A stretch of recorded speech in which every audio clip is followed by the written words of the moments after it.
ikaibana aigi tawni wangandabana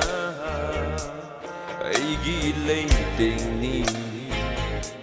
itantalak mo punsino nanggatingarubati wahang kaya yung nari ikaibana aigi tawni wangandabana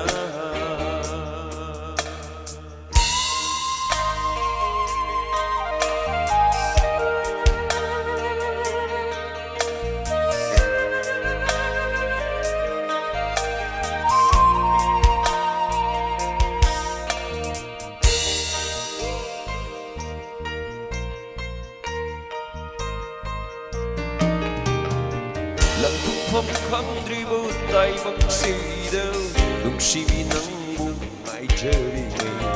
Pirang ihawhan binu Ay kita mo'y aase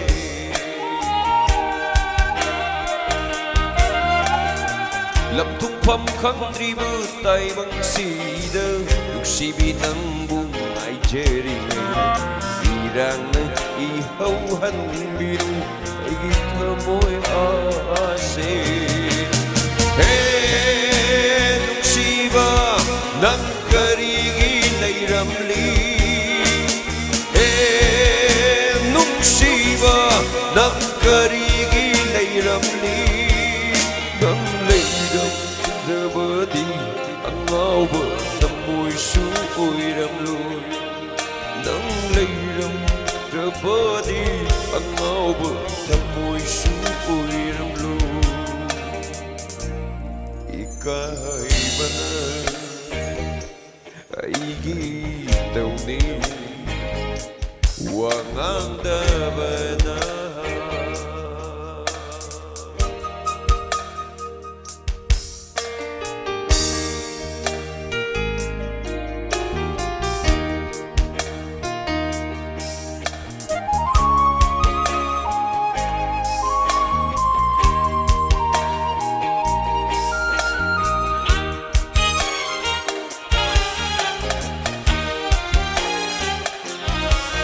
Paglabay ipangnunsibati Haglabo malanggapang hagli Ba't kay amadi bibiram ko Nang namit mang sidayling-ringay Paglabay ipangnunsibati Haglabo malanggapang hagli Ba't kay amadi bibiram ko Nang namit mang sidayling-ringay nang nakarigi at pili nung siba nang nakarigi lay tahande nung sinawa kaya sumay kay kang nagkangaw na hanpiri nung sinawa kaya sumay kay kang nagkangaw na hanpiri